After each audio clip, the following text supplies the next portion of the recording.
3 weeks passed since Lysithea first appeared at the human camp. The initial fear had turned into routine, and most of the team now looked forward to the aliens' daily visits. She always arrived when the sun reached its highest point and left, as it began to set. Major Weiss remained the only one who kept her distance. She watched from afar, her hand never far from her weapon, her eyes narrow with distrust. "I don't like how comfortable everyone is getting with her," Weiss told Captain Dunbar during their morning meeting. Olivia was there too, as the head scientist. "She's given us no reason to distrust her," Olivia argued.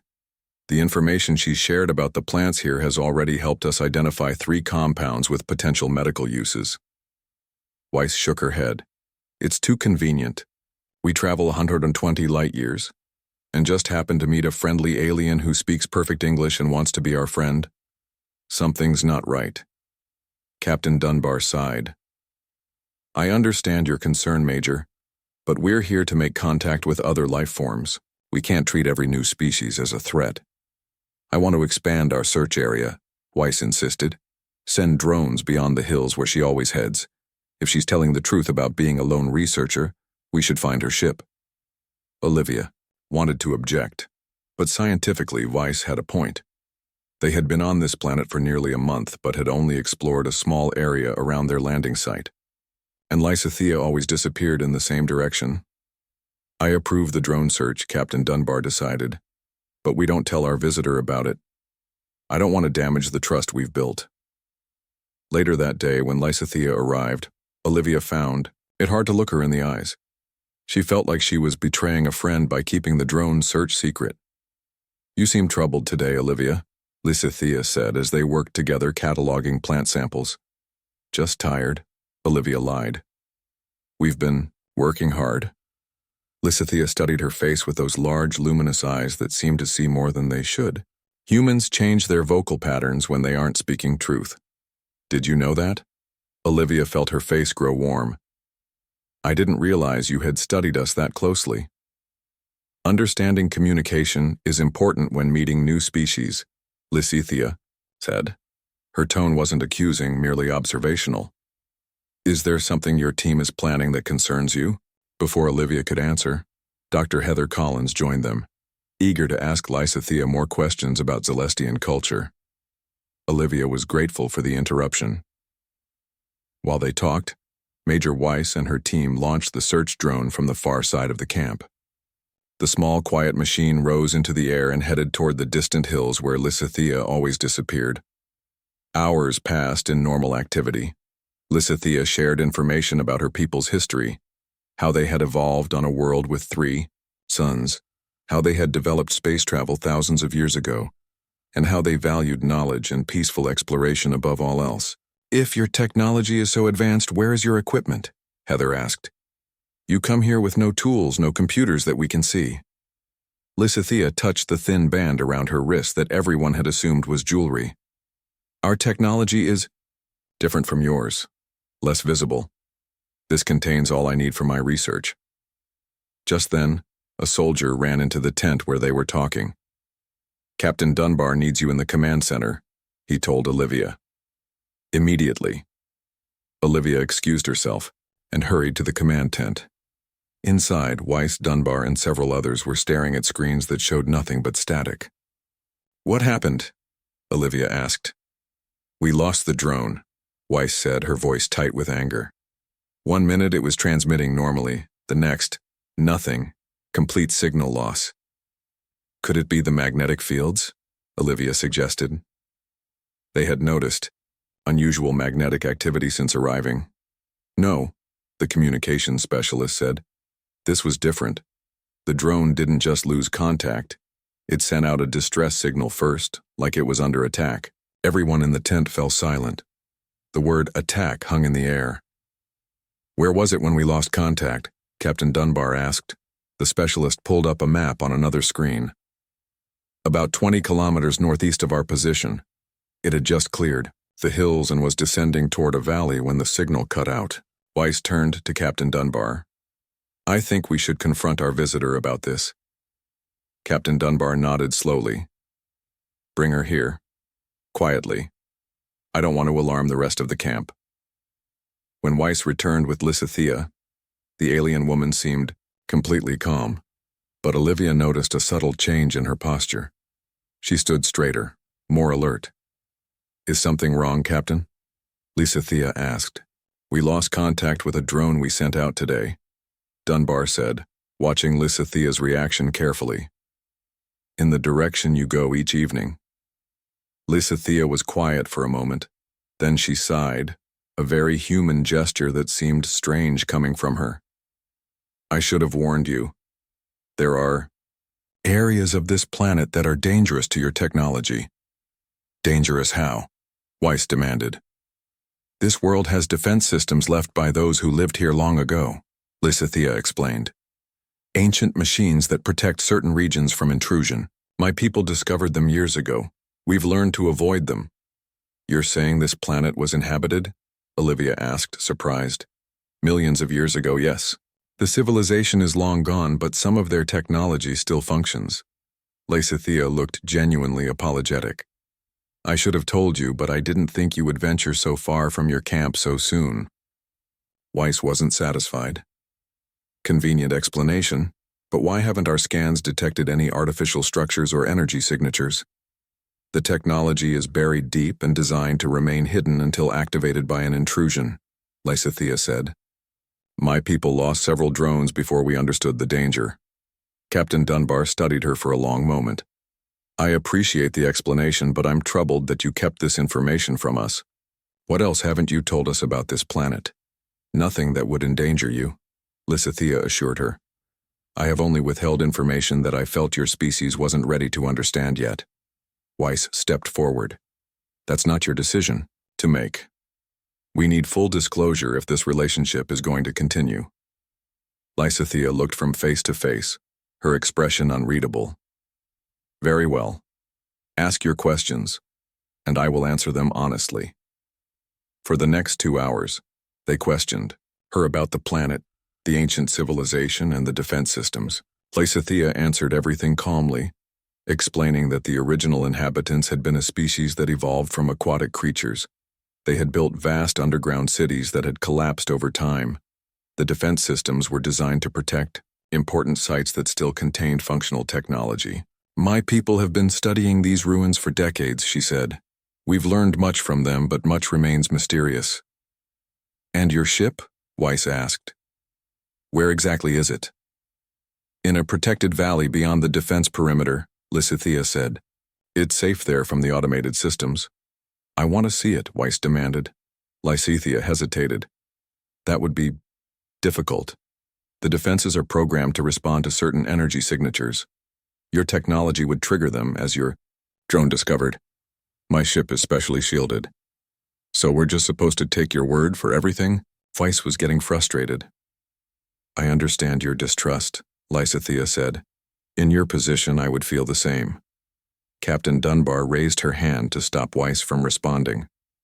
"Thank you for the information, Lysithea. We need to discuss this privately. Would you mind waiting outside?" When Lysithea had left, the team erupted in argument. Weiss wanted to detain the alien until they could verify her claims. Olivia thought they should trust her explanation. Others fell somewhere in between. "We could send a non-electronic team," someone suggested. "Just people with basic equipment that wouldn't trigger these defenses." "Too risky," Dunbar decided.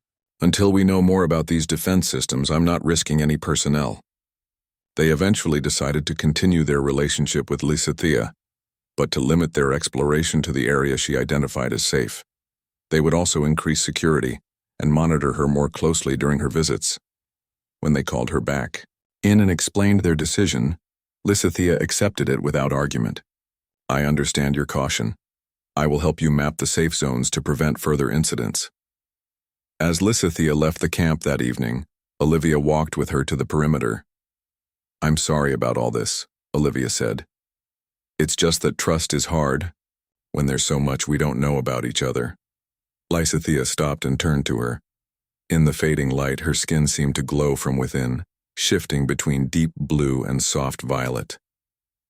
"Trust is earned slowly, but can be lost in an instant," she said. "My people have a saying, truth is like water. It finds its way out no matter how tightly contained. Olivia nodded. We have similar sayings. Lysithea looked at her with those strange, beautiful eyes. You believe me, don't you, Olivia? I want to, Olivia admitted, but even I have questions. Why didn't you warn us about the defense systems? Why be secretive about your ship's location? If your people value knowledge and sharing, why keep so much hidden? Some knowledge must be earned, Lysithea said. Some truths are too heavy to give freely. She touched Olivia's hand briefly, the first physical contact she had initiated with any human. Her skin was cool and smooth. But perhaps soon, you will understand more. Olivia Mason looked up at the strange sky of planet Kepler 447b. The two moons hung close together, casting a purple glow over the landscape. She adjusted the settings on her sample collector and sighed. 6 months in space had brought her team to this distant world, and so far they had found plenty of strange plants but no animals or intelligent life. Anything interesting in those soil samples? Captain Faye Dunbar asked, walking up behind Olivia. Just the usual mineral content. Nothing that explains the purple plants, Olivia said. As the head scientist on this mission, she felt the pressure to find something meaningful. Earth needed new resources, new medicines, maybe even new places to live. That's why the horizon had traveled so far. Faye nodded and looked around at their small camp. 10 white domes formed a circle around the central command tent. 20 people, scientists, soldiers, and crew, now called this place home. Major Weiss wants to extend our search area tomorrow, Faye said. She thinks there might be something interesting in the valley beyond those hills. Olivia packed up her equipment. I'll go with her team. We need to collect samples from different areas anyway. Night fell quickly on Kepler 447b. The team gathered around the artificial fire in the center of camp. They didn't need it for warmth. Their suits regulated their body temperature. But humans still found comfort in flames, even on a planet 120 light-years from Earth. Dr. Heather Collins, the team's cultural expert, was telling a story about ancient human explorers when Olivia noticed a movement at the edge of the camp. She stood up slowly, trying not to alarm the others. Captain, she said quietly, we have a visitor. Everyone turned to look where Olivia pointed. Standing just beyond the light of their fire was a figure that looked almost human. Almost, but not quite. The visitor was tall and slender with skin that seemed to change color in the moonlight, shifting between deep blue and soft purple. She had a face similar to a human woman's, but her eyes were larger, wider set, and seemed to glow slightly. She wore what looked like a simple white dress that moved strangely in the light breeze, as if it were made of something lighter than fabric. Major Samantha Weiss immediately raised her weapon.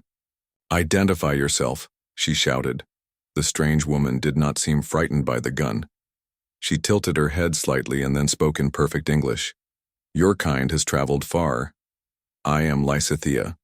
I mean no harm. The camp erupted in chaos. Some people backed away in fear. Others moved closer, curious. Major Weiss kept her weapon aimed at the visitor. How do you know our language? Captain Dunbar asked, stepping forward. The woman, Lysithea, smiled slightly. Your communications have been broadcasting into space. For many years, we have studied them. We? Olivia asked. There are more of you? My people are called the Celestians, Lysithea said. I am a researcher like you. Captain Dunbar ordered everyone to stay back while she, Major Weiss, and Olivia approached the visitor. Olivia brought a scanner to check for any dangerous elements or diseases. The scanner shows she's not human but doesn't seem to pose any biological threat, Olivia reported. Her DNA structure is fascinating. Nothing like ours, but still based on similar principles. That doesn't mean she's not dangerous, Major Weiss said, keeping her gun steady. Lysithea remained calm. If I wished to harm you, I would not have revealed myself. Why did you reveal yourself? Captain Dunbar asked. Curiosity, Lysithea replied. It has been many years since we encountered a new spacefaring species. Captain Dunbar made a quick decision. We'll set up a quarantine tent. We need to learn more about our visitor. Within an hour, they had prepared a special area. Lysithea sat inside while Olivia ran more tests from outside the clear barrier. The rest of the team watched from a distance, amazed by the first contact with an alien intelligence. "Your world must be far from here," Olivia said as she worked. "Our scans didn't detect any settlements or technology on this planet." "This is not my world," Lysithea replied. "Like you, I am merely a visitor here." "What brought you to this planet?" Olivia asked. "The same thing that brought you: discovery, learning. This world has unique plant life found nowhere else in this sector of space." Over the next few hours, Lysithea answered their questions with apparent openness. She explained that her species had mastered space travel centuries ago and had explored many star systems. According to her, the Celestians were peaceful researchers who valued knowledge above all else. "Where is your ship?" Major Weiss asked, still suspicious. "Our scans detected nothing in orbit. Our vessels use technology that your sensors cannot detect," Lysithea explained. "My small research craft is hidden some distance from here. Your arrival surprised me. I had been studying the local ecosystem for many cycles when your ship entered orbit. As the night progressed, most of the team became more relaxed around their visitor." Lysithea's calm manner and willingness to share information about her species made her seem less threatening. Only Major Weiss remained openly suspicious, insisting on armed guards around the quarantine area. When dawn broke over the horizon, casting the landscape in golden light, Lysithea asked permission to leave. "I must return to my vessel to rest," she explained. "My species requires a different cycle of activity than humans." "Will you come back?" Olivia asked, realizing how eager she was to learn more. Lysithea smiled, a gesture that looked both familiar and alien on her strange face. "Yes, there is much we can learn from each other. I will return when your sun is high." Captain Dunbar decided to allow her to leave but assigned 2 soldiers to follow at a distance. "Just to see where she goes," the captain explained. Lysithea seemed unbothered by this. She walked away from the camp with a strange flowing movement that made her seem almost weightless. The soldiers followed for about a kilometer before returning to camp. "She just disappeared," one of them reported. "One minute she was walking ahead of us, the next she was gone. No ship, no door, nothing." That afternoon, true to her word, Lysithea returned, and as the days passed, her visits became a regular part of life at the camp. The team learned to accept her presence, even welcome it.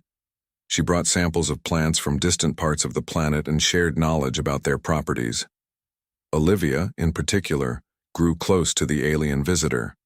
They spent hours discussing biology, evolution, and the nature of life across the universe. For the first time, humans were learning about life beyond Earth, and Olivia was leading that discovery. But sometimes, when Lysithea thought no one was watching, Olivia caught a different expression on her alien face, something that looked almost like worry or guilt. "Is everything all right?" Olivia asked one evening as they worked together. Lysithea's expression immediately returned to its usual calm. "Yes. Why do you ask?" "You seem troubled for a moment." "My people experience emotions differently than humans," Lysithea said. "Do not concern yourself." Olivia wanted to believe her. She wanted to trust this gentle alien who had shared so much. But Major Weiss's warnings echoed in her mind. "Trust is earned, not given," the Major had said that morning. And so far, our visitor has given us words, not proof. As Lysithea left the camp that evening, Olivia watched her go with mixed feelings. First contact with an alien species was everything she had dreamed of as a scientist.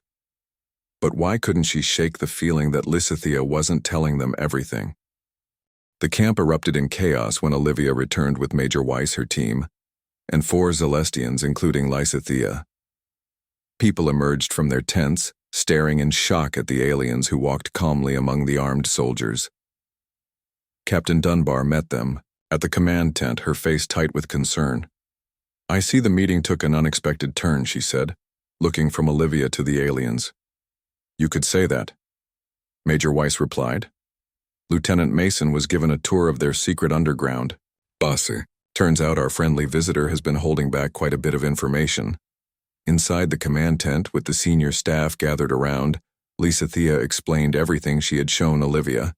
She described the harvesters, their path of destruction, across multiple star systems and their inevitable approach toward Earth. We estimate they will reach your solar system in 26 of your months, she said. They will target Earth first, as it has the most abundant life. And you expect us to believe this? Captain Dunbar asked. That an alien armada just happens to be heading toward our planet, and you just happen to be here to warn us? We have been tracking the harvesters for centuries, said Miros, the green-tinged Celestian who had disagreed with Lysithea earlier. They destroyed our homeworld. We are what remains of our civilization, survivors scattered across the stars seeking ways to stop them. Why this planet? Dr. Collins asked. What's special about Kepler 447b? The ancients who once lived here fought the harvesters long ago, Lysithea explained. They created weapons capable of stopping them, but the ancients themselves were eventually wiped out. We believe their technology still exists, buried in ruins across this world. We've been trying to understand and recover it. Captain Dunbar remained skeptical. And you didn't think to mention any of this during our daily conversations over the past month? Would you have believed me? Lysithea asked simply. Or would you have seen it as a threat or a deception? Your Major Weiss already distrusted me when I presented myself as a simple researcher. How would she have reacted to talk of ancient weapons and invading forces? Weiss couldn't argue with that logic, though her expression remained hard. We can prove what we say, Maros offered. Your ship in orbit, the Horizon, has sensors capable of detecting the energy signatures of the harvester fleet, even at this distance. We can provide the necessary calibrations. Captain Dunbar considered this.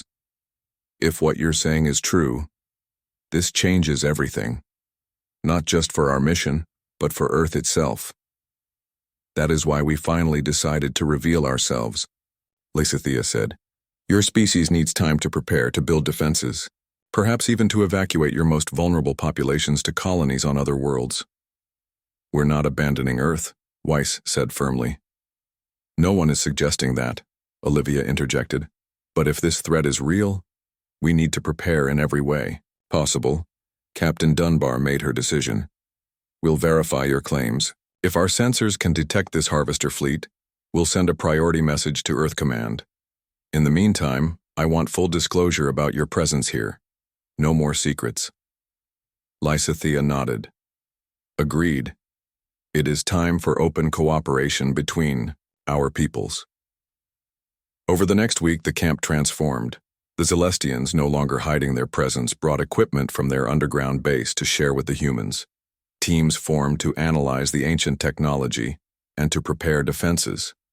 The Horizon confirmed the approaching harvester fleet after implementing the sensor calibrations provided by the Celestians. Olivia worked closely with Lysithea, serving as a bridge between the two species. Together, they examined artifacts recovered from ruins scattered across the planet's surface. But despite their cooperation, something still bothered Olivia. Why did you choose me? She asked Lysithea one evening as they worked alone in the research tent. Why show me the truth first? Lysithea paused in her examination of a crystalline object that seemed to respond to her touch. Because you were open, curious without being fearful. You saw me as a person, not just as an alien threat. But there's more to it, isn't there? Olivia pressed. You knew exactly when our security patrols changed. You knew where our drone would be shot down. You've been watching us very carefully from the beginning. Lysithea set down the artifact and faced Olivia directly. Yes. From the moment your ship entered this system, we observed you. We needed to understand what kind of people you were. And what did you conclude? That humanity is divided. Some, like you, seek knowledge and connection. Others, like your Major Weiss, see threats in every shadow. Both perspectives have value. That doesn't really answer my question. Lysithea's expression softened. I chose you because I sensed something in you, a capacity to understand things beyond your experience. A willingness to trust even when trust seems foolish. She hesitated, then added, and because I needed someone who could influence the others when the time came to reveal the full truth. So I was a tool, Olivia said, feeling a sting of betrayal. No, Lysithea said firmly. You were a bridge. There is a difference. She reached out and touched Olivia's hand, a gesture that had become more frequent between them. In my culture, trust is sacred. I would not have shared what I did if I did not truly respect you. Before Olivia could respond, alarms blared throughout the camp. They rushed outside to find people running toward the command tent. What's happening? Olivia asked a passing soldier. The horizon detected something entering the atmosphere, he called back. Multiple objects heading this way. Inside the command center, screens showed several heat signatures descending toward the planet's surface. Captain Dunbar was issuing rapid orders to deploy defensive positions around the camp. Lysithea and Meros studied the trajectory data with growing concern. These are not harvester ships, Meros said. The signature is wrong. Then what are they? Captain Dunbar demanded. Scout drones, Lysithea said grimly. Automated probes sent ahead to analyze potential harvest sites. They shouldn't be here yet. Not for months. Unless they detected our activities, Meros suggested. The energy signatures from the ancient technology we've been activating could have drawn their attention. Major Weiss stepped forward. So much for having 2 years to prepare. What kind of threat do these drones pose? They are primarily designed for surveillance, but they can defend themselves, Lysithea explained. They will attempt to analyze all life forms and technology they encounter, then transmit that data back to the main fleet, which would accelerate their arrival, Meros added. Captain Dunbar didn't hesitate. Then we need to destroy them before they can transmit. Can your weapons handle that? Yes, Lysithea confirmed, but we'll need to work together. The drones will land in different locations to maximize their data collection. They quickly formed mixed teams of humans and Celestians, each equipped with weapons from both species. Olivia found herself paired with Lysithea and 2 soldiers, tasked with intercepting a drone expected to land in the crystal fields, where she had first seen the entrance to the Celestian base. As they raced toward the landing zone in one of the camp's all-terrain vehicles, Olivia noticed Lysithea's unusual silence. What aren't you telling me? She asked. Lysithea's gaze remained fixed on the horizon. The drones should not have detected us yet.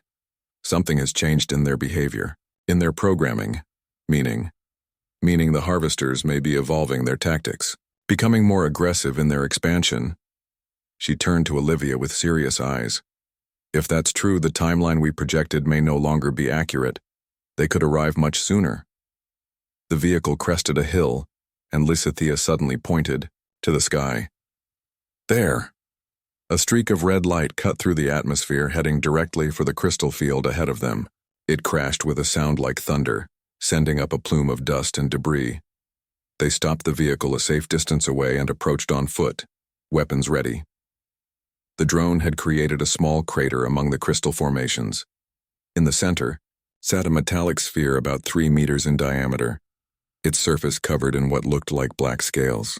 Don't get too close, Lysithea warned. It will be scanning everything around it. As if on cue, the sphere unfolded like a blooming flower, revealing a complex array of sensors and probes. A red light pulsed at its center, sweeping the area in a wide arc. It's already transmitting, one of the soldiers said. Lysithea raised her weapon, a slender device that looked more like a musical instrument than a gun. We need to disable its communication array first, the red core. Then we can destroy the rest. She fired, and a beam of intense blue light struck the drone's central core. The red pulsing light flickered but didn't stop. It's shielded, Lysithea said with surprise. That's new. The drone responded to the attack, its outer segments closing partially to protect its core. Small ports opened along its surface and tiny projectiles shot out in all directions. Down! Lysithea shouted, pulling Olivia behind a large crystal formation.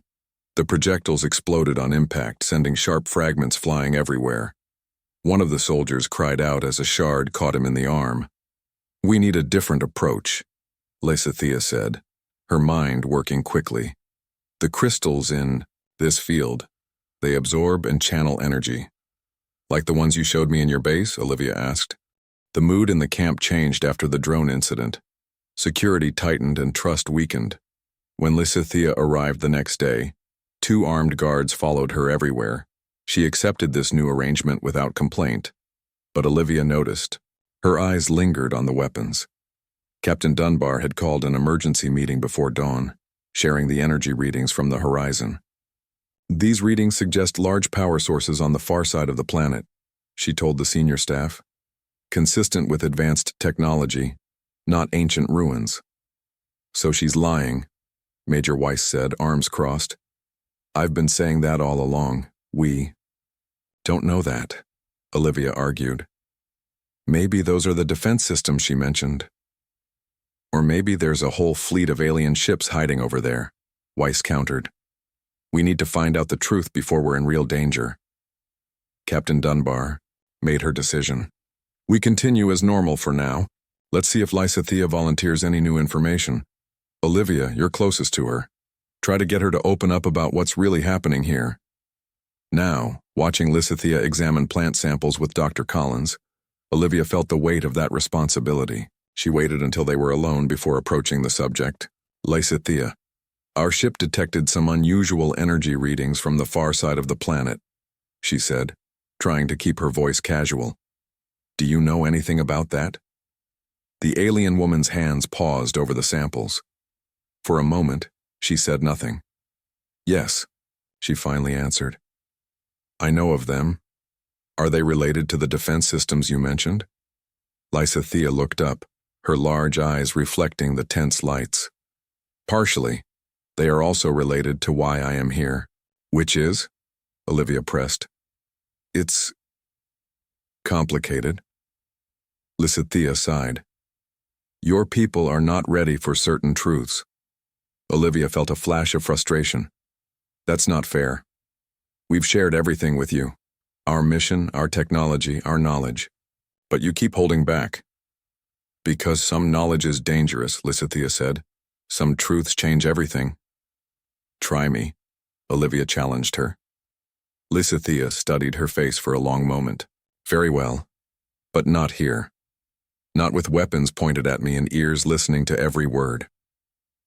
"What are you suggesting?" "Meet me tonight," Lysithea said, her voice dropping to a whisper. "After the others sleep, at the edge of the camp. I will show you something that will help you understand." Every training protocol screamed against such a meeting. It violated basic security, common sense, and direct orders. Yet Olivia found herself nodding. "How will I get past the guards?" she asked. "The night patrol changes at midnight. There will be a brief gap in coverage on the eastern side." Lysithea's knowledge of their security patterns was disturbing. "I'll be there," Olivia promised, already wondering if she was making a terrible mistake. The rest of the day passed in a blur of routine tasks and growing anxiety. Olivia reported the conversation to Captain Dunbar, who surprised her by approving the meeting. "This might be our best chance to learn what's really happening," Dunbar said. "But you won't be going alone. Weiss and a security team will follow, at a distance. If anything seems wrong, they'll intervene." "She'll know if I'm being tracked," Olivia warned. "We'll stay far enough back. Your safety is the priority here, Lieutenant." When night fell, Olivia lay fully dressed on her cot, watching. The minutes ticked by. At 11:55, she slipped out of her tent and made her way to the eastern perimeter. The camp was quiet except for the soft hum of equipment and the occasional voice of a guard on patrol. True to Lysithea's prediction, there was a brief window when the eastern edge was unwatched. Olivia slipped past the boundary and into the darkness. Beyond, the 2 moons cast enough light to see by, turning the landscape into a world of silver and shadow. Lysithea appeared so suddenly that Olivia gasped. One moment there was only empty space. The next the alien woman stood before her, her skin glowing faintly in the moonlight. "You came," Lysithea said, sounding pleased. I want the truth, Olivia replied. Follow me then. Lysithea turned and began. Walking away from the camp, her movements fluid and graceful. Olivia followed, aware that somewhere behind them, Major Weiss and her team were tracking their movements. The knowledge gave her courage to venture farther from safety. They walked in silence for nearly 30 minutes, moving away from the familiar territory around the camp. The landscape changed, becoming more rugged. Strange crystal formations began to appear, jutting from the ground like frozen flames. What are these? Olivia asked, touching one carefully. It felt warm despite the cool night air. Energy collectors, Lysithea explained. Part of the ancient system that still functions on this world. What do they power? You'll see soon. They continued walking until they reached what appeared to be a solid rock face. Lysithea placed her palm against it, and a seam of light appeared, widening into a doorway. Cool air rushed out, carrying strange scents. My home, Lysithea said, gesturing for Olivia to enter. At least while I'm on this world. Olivia hesitated at the threshold. Beyond the door was a dimly lit corridor that seemed to descend into the earth. Where does this lead? To truth, Lysithea said simply. Taking a deep breath, Olivia stepped through the doorway. The passage beyond was smooth-walled and sloped gently downward. The walls themselves seemed to glow with a soft blue light. Lysithea followed behind her, and the door sealed shut with a soft hiss. Won't your team be concerned when they lose track of you? Lysithea asked. Olivia froze. How did you know I was being followed? Your technology is less subtle than you believe. Lysithea didn't seem angry, merely amused. The door blocks their signals, but I left another exit open further along the ridge. They will find it if they search. They continued down the passage for several minutes until it opened into a vast chamber that took Olivia's breath away. The space was enormous, with a ceiling that rose at least 30 meters above them. The walls curved in smooth arcs, and the entire chamber was lit by the same soft blue glow. But it was what filled the space that made Olivia gasp. Dozens of figures moved about the chamber, all similar to Lysithea, tall, slender beings with iridescent skin in various shades of blue, violet, and green. They worked at stations filled with technology unlike anything Olivia had ever seen, flowing, organic-looking interfaces that responded to touch and movement. You're not alone, Olivia whispered, feeling suddenly afraid. No, Lysithea admitted. I am not. You lied to us. I simplified the truth until you were ready for more, Lysithea corrected gently. Had I told your military leaders that there were dozens of my kind here, what would their reaction have been? Olivia couldn't argue with that. Panic, probably. Aggression, possibly. What is this place? Who are all these people? Lysithea guided her deeper into the chamber. This is an outpost, a research station, but not just to study plants. We study the technology of those who came before, the ancients who built the defense systems. They approached a central platform, where a large three-dimensional map of the galaxy hung in the air. Earth's solar system was clearly marked within it. And this? Olivia asked, pointing to the map. Lysithea's expression grew solemn. This is the reason I brought you here. The reason we needed to understand your kind before revealing ourselves fully. She touched the map, and it zoomed in on a region of space, not far from Earth's position. A cluster of objects appeared, moving slowly but steadily through the void. What am I looking at? The reason we are here, Lysithea said quietly. The reason we have been watching your world. Another Celestian approached them, taller than Lysithea and with skin that leaned more toward green than blue. He spoke in a musical language that Olivia couldn't understand. Lysithea responded, and though her tone remained calm, Olivia sensed tension in the exchange. My colleague believes I've made a mistake bringing you here, Lysithea explained after the other alien departed. Many of my people think humans aren't ready for this knowledge. What knowledge? Olivia was growing frustrated with the vague warnings. Lysithea touched the map again, and the image changed to show massive ships, dark, blade-shaped vessels that moved in perfect formation. These are the harvesters, she said. They destroyed our homeworld 3 centuries ago. They have destroyed dozens of worlds since then, and now they are heading toward your solar system. Olivia stared at the image, trying to process what she was hearing. Are you saying Earth is in danger? That these harvesters are coming to attack us? Yes, Lysithea said simply. They will reach your system within 2 of your years. Why? What do they want? Resources, life energy. They consume all living matter on a planet and use it to fuel their expansion.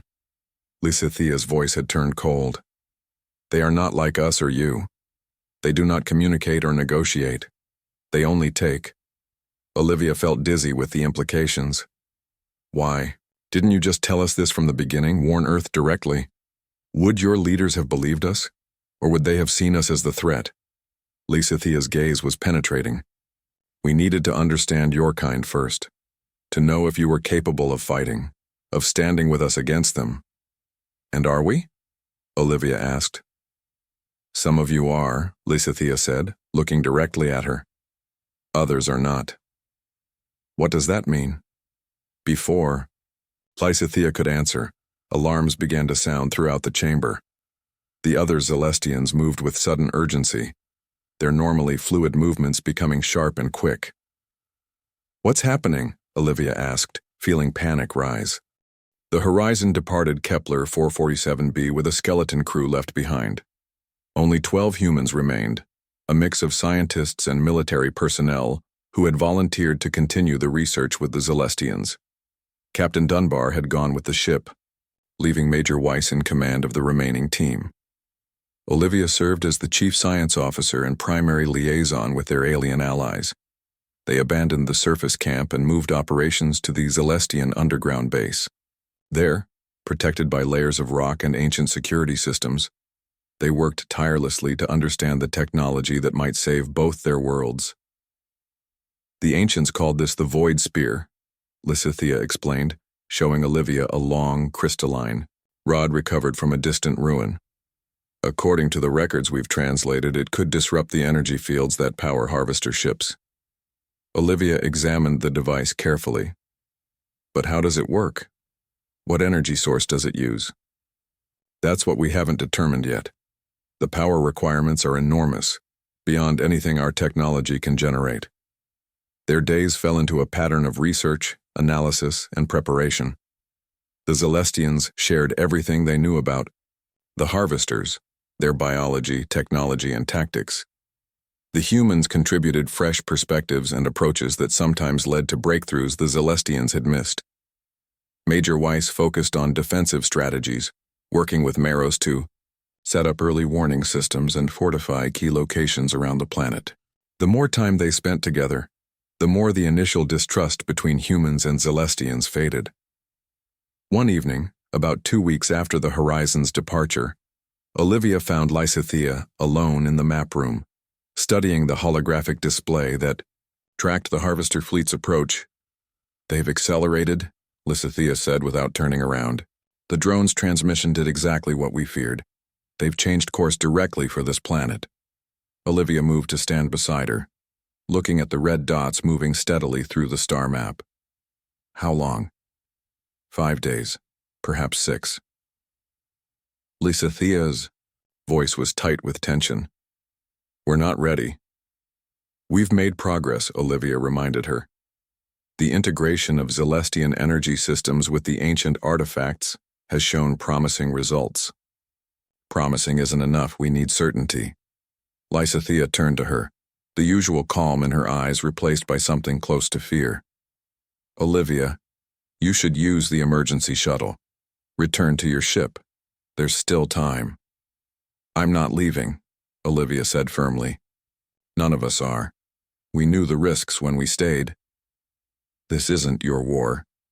It became our war the moment the harvesters set course for Earth.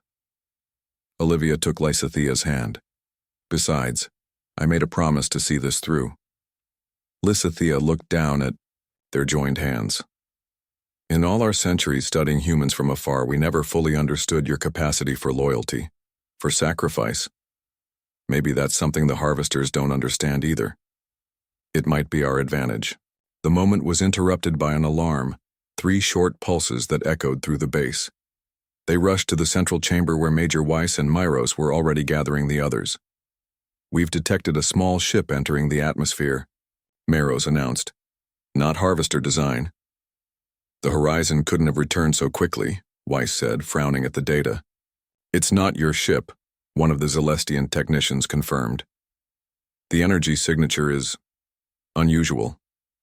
"Can we get visual?" Lysithea asked. The main display shifted to show a sleek vessel unlike either human or Celestian design. It had a dark, metallic hull with elegant curves and no visible propulsion system. "I don't recognize it," Myros said, looking troubled. The ship landed on the surface about 5 kilometers from their hidden base. For several tense minutes, nothing happened. Then the sensors detected movement, a single life form exiting the vessel and moving across the surface. "It appears to be heading directly for us," the technician reported with surprise. "As if it knows our location." Major Weiss immediately organized a defense team. "We'll intercept it before it reaches the hidden entrance." "I'm coming with you," Lysithea said, grabbing one of the energy weapons from the armory. Olivia joined them along with 2 soldiers and another Celestian. They took a narrow passage that led to a secondary exit, emerging onto the surface about 1 kilometer from their base. The twin moons provided enough light to see the approaching figure in the distance. As it drew closer, Olivia gasped. The being looked neither human nor Celestian, but somehow a blend of both. It stood taller than a human but moved with the fluid grace of the Celestians. Its skin had a metallic sheen that reflected the moonlight. "Hold position," Major Weiss ordered, raising her weapon. "Identify yourself." The being stopped, regarding them with large, dark eyes. When it spoke, its voice had a musical quality similar to the Celestians, but with harmonic undertones that seemed to resonate directly in Olivia's mind. "I am Solorian, last guardian of the ancients. I have come in response to the awakening of the old technologies." Lysithea stepped forward cautiously. "The ancients? We believed they were extinct." "They are," the being confirmed.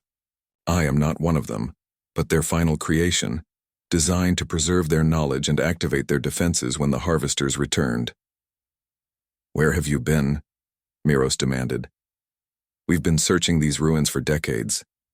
In stasis, deep beneath the planet's core, the activation of multiple ancient artifacts triggered my awakening." Solorian's gaze moved from face to face, lingering on Olivia. "You have done well to find and begin restoring the old weapons, but you lack the knowledge to complete the task. Time grows short." Major Weiss lowered her weapon slightly. "You know, about the approaching fleet? I was created for this moment, to assist those who would stand against the harvesters when they returned." Solorian extended a hand toward them. "Will you accept my help?" They brought Solorian to the underground base where the Guardian examined their work with the ancient artifacts. The being moved from station to station, occasionally touching a device and causing it to activate in ways they hadn't managed despite weeks of effort. "The Void Spear is only one component," Solorian explained. "It must be connected to the planetary defense grid, a network of energy collectors and amplifiers spread across the surface. The crystal formations," Olivia realized. "They're part of the defense system." "Yes. They absorb stellar energy and can channel it into weapons powerful enough to repel even the Harvester world ships." Solorian brought up a new holographic display, showing the planet's surface covered in glowing lines connecting various points. "But many of the connections have degraded over time. They must be repaired before the system can be activated." For the next 3 days, they worked frantically. Under Solorian's guidance, mixed teams of humans and Celestians traveled to key points across the planet's surface, installing devices that would restore the ancient network. Olivia and Lysithea worked with Solorian in the central chamber, preparing the core systems for activation. "Why did the ancients leave?" Olivia asked Solorian during a rare quiet moment. "If they had this technology to fight the harvesters, why abandon the planet?" "They didn't leave," Solorian said solemnly. "They sacrificed themselves to power the final battle. Their life energy, willingly given, fueled the weapons that drove the harvesters back. They died to save others, Lysithea said softly. Yes, but they knew the harvesters would eventually return. That is why they created me, to guide the next defenders. Olivia considered this. The weapons require life energy to function at full capacity, don't they? That's why we haven't been able to power them properly. Silurian nodded. The highest function of the ancient weapons requires life freely given, not taken, as the harvesters do, but offered as a gift. How many lives? Major Weiss asked from the doorway, having overheard the conversation. One would be sufficient to activate the core, Silurian answered, but it would mean that person's end. A heavy silence fell over the room. Olivia looked at Lysithea and saw understanding in her eyes. The ultimate price that might be required to save both their worlds. On the 5th day, the sensors detected the harvester fleet entering the star system. 3 massive world ships accompanied by dozens of smaller vessels. They'll reach the planet in 12 hours, Meros reported grimly. Silurian stood before the assembled humans and Celestians in the central chamber. The defense grid is restored to 90% capacity. It will be enough to destroy the smaller ships. But the world ships have shields that will require the core activation to penetrate. And that requires a sacrifice, Major Weiss said, her voice level. Yes. Silurian's dark eyes moved across the gathered faces. One life, freely given, to save countless others. I'll do it, Lysithea said immediately, stepping forward. No, Olivia protested, grabbing her arm. There has to be another way. There isn't, Lysithea said gently. We've explored every possibility, and it should be me. My people have fought the harvesters for centuries. This could finally end the cycle of destruction. Major Weiss cleared her throat. It should be a joint decision. We'll meet in 1 hour to determine who will volunteer. As the others filed out, Olivia pulled Lysithea into an empty side chamber. I won't let you do this. There has to be a technological solution, some way to generate the energy without a sacrifice. If there was, the ancients would have found it, Lysithea said. They were far more advanced than either of our species. Then I'll do it, Olivia said suddenly. Not you.